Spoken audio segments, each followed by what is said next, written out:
Bonjour Céline. Bonjour Thibaut. Vous n'êtes pas toute seule ce matin, vous êtes accompagnée de Gladys Swed, ORL. Bonjour Gladys. Bonjour. Vous êtes habituée de l'émission maintenant, vous connaissez bien les lieux. On va parler de la voix ce matin. La voix, c'est évidemment notre signature à tous. On a tous une voix différente. Pourtant, cette voix, de temps en temps, elle peut s'abîmer, on peut la perdre tout simplement, soit en criant très fort, soit pour d'autres raisons. Céline, cette voix, elle est capricieuse parfois. Hein. Elle ça est prévient capricieuse. Pas, hein. Alors, ce qu'il faut dire aussi, c'est que ça peut toucher tout le monde à tout âge. C'est plus fréquent chez les gens qui malmènent, qui utilisent leur voix régulièrement et puis intensément. Et la voix, c'est important parce qu'en fait, ça utilise plusieurs choses doivent être utilisées. J'arrive pas à parler. Problème de voix. C'est ça, problème de voix. Non, on a besoin en fait d'avoir une bonne capacité pulmonaire puisque cela va utiliser l'air expiré, donc l'air qu'on va ressortir des poumons. Il y a tout l'appareil, donc le larynx, les cordes vocales, qui va permettre donc par la vibration de sortir un son. Et puis tout ce qui est la bouche, le nez, pour avoir cette signature qui nous est propre. Très bien. C'est bon. Ça, c'était pour le côté introduction. Gladys, on va vous montrer on va regarder ensemble des images commentées par Gladys qui va nous expliquer un petit peu le fonctionnement de la voix. La voix, c'est un système de vibrato qu'on a au fond de la gorge. Hein, pour essayer de résumer, avant qu'on voie les images, c'est juste ce système de petites cordes vocales qui vibre. Voilà, qui vibre. En fait, il y a le poumon qui envoie de l'air à travers le plan glottique, enfin là où il y a les deux cordes vocales. Et l'accollement des cordes vocales avec la vibration grâce à l'air qui est soufflé par le poumon comme une soufflerie, fait vibrer les cordes vocales et émet le son au niveau de la bouche. Voyons l'image d'une corde vocale donc dans son fonctionnement normal. Accrochez-vous, c'est assez... Lors d'un examen ORL. Voilà, c'est assez amusant. Vous allez voir que la corde vocale, c'est ce qui est en blanc. Hein. Voilà, ce qui est en blanc, c'est les cordes vocales. Donc on a un éloignement. Et là, il y a une émission sonore qui se produit par la vibration des deux cordes vocales. On voit bien que la corde vocale gauche est normale. La corde vocale droite, on a une petite fissure à l'intérieur, mais ça peut être analysé secondairement. Et on entend le son qui sort avec la vibration. C'est un son juste un souffle, comme ça. Alors voilà, le son articulé ensuite pour émettre la parole, pour parler, se fait au niveau de la bouche avec l'articulation. Le son sort de la même manière au niveau du larynx quand on le mesure. Et puis au niveau de la bouche, en bougeant les lèvres, la langue et le voile, avec l'association du nez, on articule, on a l'articulation. On arrive à faire des mots. Un I, on est obligé de tirer les lèvres vers l'arrière. On ne peut pas faire un I, c'est impossible. Ouais. U. C'est un U. Voilà. Et en fait, on fait un U en rapprochant les lèvres et le I, U, le même son se transforme. Et voilà.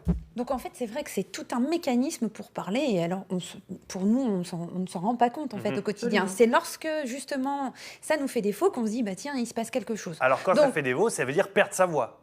Perdre sa voix ou moins forte, ou casser, une modification de la voix. Ou parfois des gens n'ont plus du tout de son, de voix. Ça peut arriver à tout le monde. Dans la majorité des cas, en quelques jours, ça revient à la normale. Il peut y avoir différentes origines. Et voilà. Par contre, c'est vrai que lorsque ça dure plus de 2 semaines, il faut consulter. Alerter par une modification structurelle au niveau de la voix, parce que les modifications de la voix peuvent être dues soit à une petite maladie banale, avec une modification simplement de la structure de la corde vocale, ou alors on peut avoir une malformation sur la corde vocale, un truc qui s'est développé sur la corde vocale, si ce n'est pas une infection, etc. Et puis si ça dure plus de 15 jours, sans aucune amélioration, on peut avoir justement un problème de cancer de corde vocale, de laryngite chronique, de polypes, de nodules, etc. Alors vous avez bien vu, on a regardé l'image il y a un instant de ces cordes vocales blanches qui vibraient entre elles, qui montraient que on avait une voix normale. Qui s'accollaient pour émettre un son. Se touchaient entre elles pour pouvoir formuler un son. Absolument. Voyons l'image de quand on n'a plus de voix. Il y a une extinction de voix totale. Alors là, c'est totalement différent. Alors on voit que la personne essaie d'émettre un son, mais les cordes vocales ne s'accolent pas du tout. Et là, on a un trouble de mobilité. On voit bien que la structure au niveau des cordes vocales est strictement normale, sauf qu'on n'a aucune vibration et il n'y a aucun accollement, donc le son ne sort pas.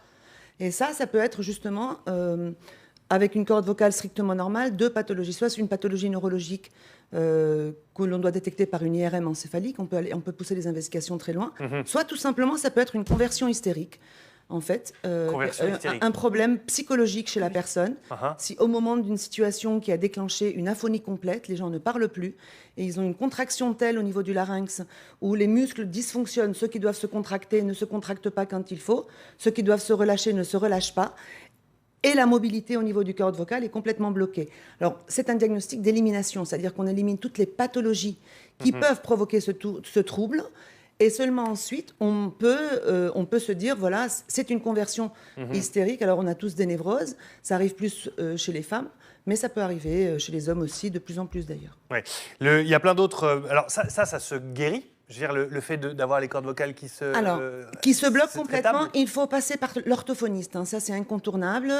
Ouais. On fait des exercices vocaux, on essaie de détendre la personne. On peut faire de la sophrologie, on peut même faire de l'hypnose. Enfin, mais surtout l'orthophoniste. C'est incontournable quand on a un trouble de voix dans ce style. Et la psychologie. On va montrer d'autres photos que je vois dans la tablette d'Anne-Sophie, qui va apparaître à l'écran. Des photos, vous allez nous commenter un peu quels sont les troubles. Là, la première qui va apparaître, c'est une corde vocale blanche avec une espèce de petite... Donc là, on a typiquement des gens qui malmènent leur voix. Alors, il y a deux types de choses. Il y a le malmenage, le surmenage. Le malmenage, c'est les gens qui ne savent pas utiliser leur corde vocale, mais qui l'utilisent. C'est un enfant qui crie dans la cour, une femme qui doit chanter sans avoir eu un coaching vocal au préalable, quelqu'un qui parle fort, avec une voix projetée, sans être entraîné, sans faire les mécanismes nécessaires au niveau de son abdomen, au niveau de sa tenue, au niveau de sa posture pour pouvoir émettre un son.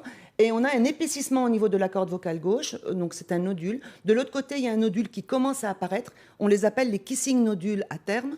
Donc c'est des nodules qui se développent et qui peuvent totalement régresser avec de l'orthophonie et un entraînement vocal. On le voit là encore. Donc là, c'est un petit peu plus gros, ça pourrait être un polype. Et puis on va terminer avec l'autre photo qui peut-être on est tous un peu concernés quand on a ces fameuses remontées. Alors non, ça c'est une image de cancer de corde vocale. Donc en fait, il faut vraiment se méfier. Au-delà de 15 jours, on n'est pas concernés forcément tous. Pardon de rigoler sur ça. Ceci dit, c'est un diagnostic qui est posé très facilement quand on a avec une fibroscopie simple et le traitement est très aisé. Avec un très bon pronostic d'ailleurs. L'autre photo, la dernière s'il vous plaît, Anne-Sophie qui va apparaître, il y en a une autre. Voilà, celle-là. Alors celle-ci. Ça c'est celle quand on a les fameuses remontées gastriques qui font mal à la gorge, c'est ça. Donc ça c'est un diagnostic qui est très facile aussi à faire. Les cordes vocales sont un petit peu inflammatoires, vous voyez qu'elles ne sont pas très blanches. Très bien. Et en arrière, on a un petit œdème. Donc l'œsophage est en arrière, on a un reflux, on boit de l'alcool, on mange mal, on boit du café, beaucoup de café, etc. Merci Gladys. C'était les informations. Ça nous arrive, on met au repos sa voix, on n'essaye pas de chuchoter non plus, puisque sinon on utilise. Et puis il y a des traitements et tout ça. Et si ça dure, on consulte. Très bien. Merci à toutes les deux d'être venues sur ce plateau, nous éclairer sur les problèmes de voix. Voilà, maintenant vous savez comment ça fonctionne avec des images quand même qui sont assez surprenantes.